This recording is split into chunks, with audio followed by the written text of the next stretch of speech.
Waalaikumsalam warahmatullahi wabarakatuh. Jamaah. Ye. Oh jamaah. Ye. Alhamdulillah. Raditu billahi robba wa bil islami dina wa bi Muhammadin sallallahu alaihi wasallam nabiyya wa rasulah. Allahumma sholli ala sayyidina Muhammad wa ala ali sayyidina Muhammad. Ih, bahagia sekali guru-guruku. Jamaah, sebentar lagi kita akan berkurban.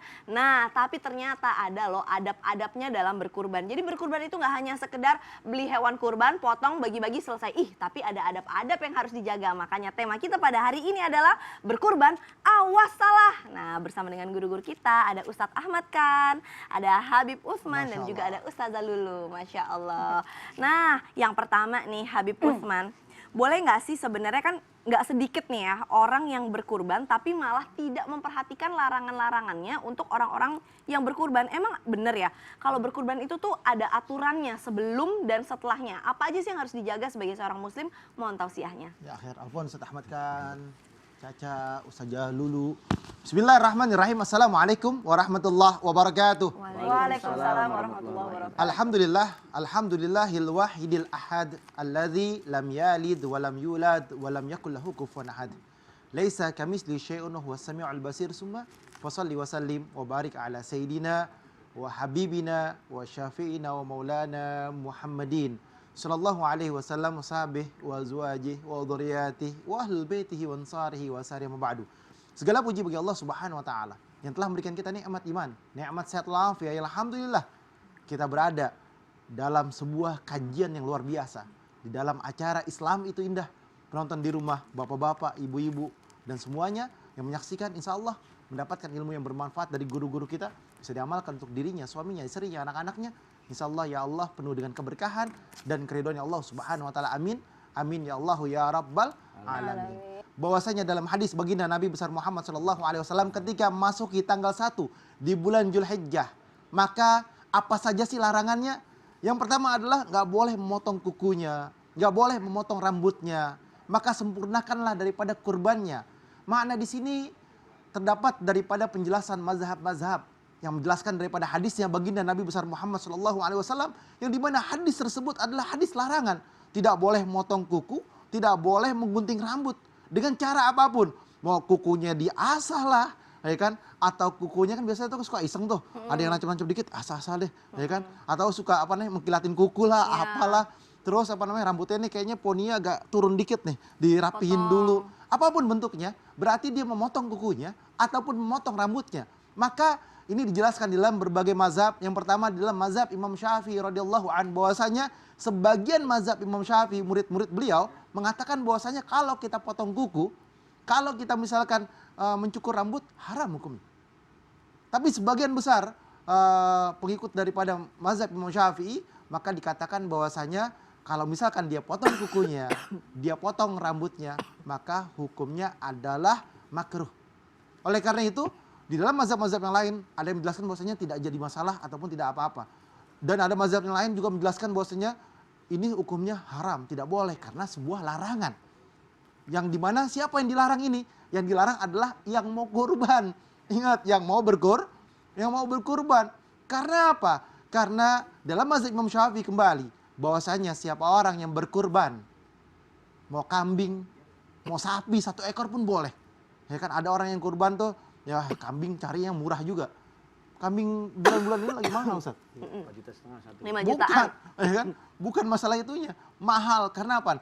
Handphone murah, jalan-jalan murah, kesana murah, kambing mahal. Walaupun harga kambing 3 juta ataupun harga kambing 2,5 juta. Oleh karena itu, siapa orang ya, yang ketika dia mengerti dan memahami ilmunya Allah Subhanahu wa taala, bahwasanya dia yang berkurban, saya berkurban atau Ustaz Ahmad Khan, Caca, Ustazah berkurban, maka tanggal 1 nih udah start nih, nggak gunting kuku, ya kan? Udah nggak gunting rambutnya, nggak cukur rambutnya dan lain sebagainya. Sampai kapan? Sampai setelah terpotong hewan kurbannya. Kalau saya potong kurban misalkan tanggal 12 atau tanggal 13, maka tanggal 12-nya atau tanggal 13-nya baru boleh potong. Oh, saya biasa potong tanggal hari hanya tanggal 10. Ya berarti tanggal 10-nya baru boleh dia memotong. Karena apa? Nanti itu kukunya, rambutnya, insya Allah yang akan menjadi saksi kita dan insya Allah nanti dihisapnya dengan hisapan yang baik dan mendapatkan keberkahan dan keridhaannya Allah Subhanahu wa taala, menjadi saksi nanti di mizannya Allah Subhanahu wa taala. Makanya jadi orang jangan pelit, harus mengeluarkan rezekinya dan berharap keberkahan dan ridhonya Allah Subhanahu wa taala. Dan juga banyak orang yang dimana dia kurban, motongnya itu diliatin sapinya dengan sapi yang lain, kayak apa namanya, kayak penjagalan gitu. Sapi yang satu ngeliatin sapi yang lain lagi dipotong. Adabnya lagi tuh ya. ada adab-adabnya. Nanti insya Allah disampaikan. Nah itu tuh sebenarnya juga perlu diperhatikan ya Bib ya. Jadi makhluk hidup itu kan juga hewan yang punya perasaan, punya rasa takut yang harus dijaga gitu. Betul. Tapi kalau yang tadi potong kuku dan potong rambut itu berlaku untuk kita aja yang dewasa atau anak-anak juga Bib? Berlaku untuk mereka semua yang mau kurban. Jadi kalau Sekarang anak ditanya kecil siapa umur, yang mau kurban? misalkan anak kecil umur 3 tahun. Diajarkan, nggak boleh cukur rambut dulu ya, nggak boleh gunting kuku dulu ya.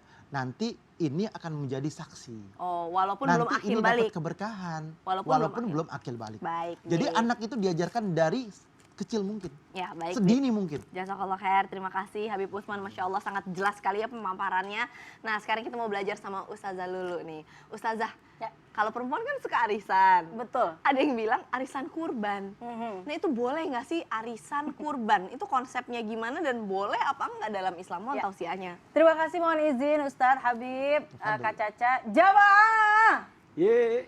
Oh, jamaah. Yeay. Alhamdulillah. Alhamdulillahilladzi nahmaduhu wa nasta'inuhu wa nastaghfiruhu wa na'udzu billahi min sururi anfusina wa min sayyiati a'malina may yahdihillahu fala mudhillalah wa may yudlil fala hadiyalah la nabiyya ba'da amma ba'du.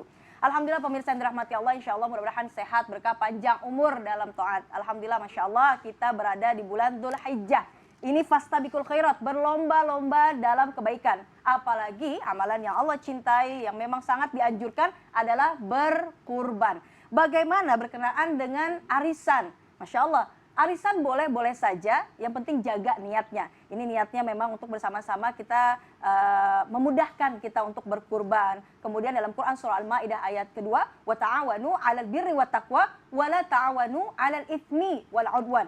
Saling bantu tolong dalam kebaikan ketakwaan, bukan dalam keburukan dan juga kemaksiatan. Artinya dibolehkan untuk arisan, ya. Apalagi arisan berkurban, silahkan. Cuma memang ada syaratnya, ya. Apa saja? Yakni yang pertama, kalau memang mohon maaf ketika contohnya saja 20 orang ikut arisan, ya. 100 lah per bulannya. Kemudian kita udah per tahun berarti dapatnya berapa tuh? 20 orang tuh. 24 jutaan ya? Iya. Nah, 24 juta tuh bisa tuh beli sapi gitu kan. Tapi tetap kalau untuk kambing 1 orang dan untuk sapi 7 orang. Jangan sampai kita kambing berarti semuanya nih, nggak bisa ya. Memang harus diperhatikan seperti itu. Jadi insya Allah mudah-mudahan hal ini amat sangat diperhatikan ya. Jadi untuk kambingnya 1, nggak bisa tuh 1, wah barang-barangnya kita semuanya nih kambing, nggak bisa. Kemudian juga ada kesepakatan di awal. Kenapa ada kesepakatan di awal? Khawatir nanti ini adalah sudah ada akadnya, ya. Sudah ada akadnya sehingga jangan sampai meninggalkan di tengahnya, atau mungkin kan sama saja seperti kita bermuamalah, harus saling jaga, ya. Dan juga konsepnya mohon maaf sama seperti kita berhutang. Oh iya, kita ini nih sebulan ini besok saya harus bayar, besok saya harus bayar, ya insya Allah. Hati-hati, waspada, makan semangka dibelah-belah, maka waspadalah, khawatir nanti riba. Bagaimana ketika mohon maaf ya, kita udah nih dapat 24 juta, tapi ternyata harga sapinya lebih nih. Bisa berapa itu? 40 juta. 40 juta. Nggak bisa kita narikin ke yang memang teman-teman kita ikut arisan. Wah, kurang nih sapi ini, Ale mau beli, kita mau patungan gimana? Berarti kita ini aja tarikin lagi deh, nggak bisa itu kayak gitu. Jadi memang berarti udah kesepakatan yang 7 orang ini, atau mungkin kita mau kambing, udah berarti ditanggung oleh orang tersebut atau kelompok tersebut yang 7 orang ini sapi, nah ditanggung sendiri. Jangan sampai libatin yang lainnya teman-temannya untuk nembokin bahasanya. Karena dari awalnya harus jelas. Harus jelas ya. Yang kedua kemudian, wah ini harganya ternyata lebih rendah ya. Mungkin dia dapat 24 juta, ternyata harganya bisa 15 juta. Misal. Ya, 15 juta. Berarti nggak usah ada pengembalian karena memang sudah jelas dapatnya sekian. Berarti tidak usah ada dikembalikan kepada anggota yang ikut arisan. Nah itu harus jelas dan insya Allah mudah-mudahan ini melatih kita untuk semangat berkurban. Apalagi sekarang banyak ya anak-anak yang juga berkurban, kemudian juga orang tuanya berkurban. Ada arisan silahkan insya Allah. Ikan lohan punya Pak Barkah, mudah-mudahan barokah. Masya Allah, itu indahnya Islam ya, jelas dari awal, nggak ngejebak orang. Ustadz Ahmad kan, apa kabar? Baik, alhamdulillah. Nah ini Ustadz, ini mungkin menjadi pertanyaan banyak orang ya Ustadz ya, kadang-kadang kan uang kita juga terbatas gitu ya. Kita udah punya anak, alhamdulillah rezeki dari Allah. Emang salah satu bentuk syukurnya adalah harus dengan mengakikah. Tapi ini kan udah saatnya berkurban gitu, uangnya terbatas. Jadi mendingan gimana nih, kurban dulu, akikah dulu, atau boleh satu kambing diniatkan akikah dan kurban, atau bagaimana? Mohon tausiahnya. Habib. Tafadhol. Assalamualaikum warahmatullahi wabarakatuh. Waalaikumsalam warahmatullahi wabarakatuh. Jamaah Islam itu yang dirahmati oleh Allah Subhanahu wa taala. Perlu kita ketahui mana yang lebih didahulukan antara akikah dengan kurban. Al-aqiqah sunnah muakkadah wa kadza al-udhiyah. Akikah hukumnya adalah sunnah muakkadah, sunnah yang dianjurkan, begitu juga dengan kurban. Kurban juga sunnah muakkadah. Tetapi mana yang lebih diutamakan antara akikah dengan kurban, maka tergantung momentum, situasi dan kondisinya. Karena akikah adalah ibadah sunnah yang sangat ditekankan oleh Allah Subhanahu wa taala untuk orang tua terhadap anak yang dilahirkan sebagai bentuk rasa syukur kepada Allah Subhanahu wa taala. Jadi di saat seseorang itu sudah dewasa, maka bagi dia tidak terlalu dianjurkan untuk mengakikahkan dirinya, tetapi bagi dirinya dianjurkan untuk lebih mengutamakan kurban dibanding akikah. Nah, tetapi kalau posisinya sekarang dekat kepada hari raya Idul Adha atau di bulan-bulan kurban, maka yang lebih diutamakan adalah berkurban daripada akikah. Tetapi ketika di luar daripada musim kurban, maka bagi seseorang yang belum berakikah, maka dia boleh menurut ulama mengakikahkan diri sendirinya. Jadi jawabannya mana yang lebih utama adalah tergantung momentum, situasi dan kondisi. Tetapi nggak usah khawatir, Islam itu agama yang begitu mudah. Sebagaimana dijelaskan di dalam kitab Ismidil Ain di halaman 77, di sini ada perbedaan pendapat antara Imam Ibnu Hajar dengan Imam Romli. Dikatakan bahwasanya launawa al-aqiqah wal udhiyah li ghairi wahidin lam yahsul inda Ibnu Hajar wa yahsul al-kul indal Imam Romli. Kalau seandainya ada seseorang dia menyembelih satu hewan ternak lalu kemudian dia niatkan untuk akikah dan kurban secara sekaligus, menurut pendapat Al-Imam Ibnu Hajar maka tidak bisa sah kedua-duanya. Kurbannya tidak sah, akikahnya tidak sah. Tetapi menurut pendapat Imam Romli, dua-duanya dapat. Akikahnya dapat, kurbannya dapat. Maka inilah Islam yang begitu indah dan dimudahkan oleh Allah Subhanahu wa taala di dalam proses ibadah baik berakikah ataupun berkurban. Maka mudah-mudahan Allah luaskan rezeki kita untuk bisa berkurban di bulan haji ini dan juga bisa berakikah. Wallahu taala alam bishawab. Masya Allah, jadi kalau uangnya lagi ngepas banget sekarang mendingan akikah dulu gitu. Akikah dulu, tahun depan baru ikut kurban. Buat anaknya, dirinya dan Betul. lain-lain. Wah, seru banget. Baik, jazakallah khair Ustadz Ahmad kan, terima kasih. Nah, sekarang aku tuh lagi mau ngitung dulu nih di handphone aku ini loh. Nih, ini yang buat ini cukup, yang buat ini udah nggak cukup. Ini seperti pertanyaan dari Instagram nih, dari @ibuyuyunsri90. Assalamualaikum, Islam itu indah, gimana ya caranya biar kita dapat daging kurban tanpa minta ke panitia? Karena saya takut nggak kebagian daging. Makanya aku juga, oh ya juga ya, mendingan aku bagi-bagi biar adil semuanya, biar dapat. Gimana caranya, Bib ya?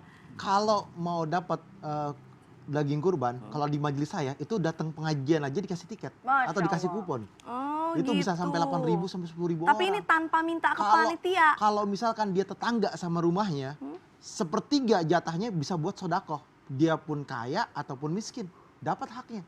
Jadi, karena sepertiga buat fakir, miskin, sepertiga buat tetangganya, sepertiga lagi untuk dirinya. Tapi yang satu ini aja. Hah, setelah yang ini, yang satu ini, jadi jangan kemana-mana, tetap di Islam itu indah. Jamaah. Alhamdulillah. Bib, tapi ini penasaran banget ini, Bib.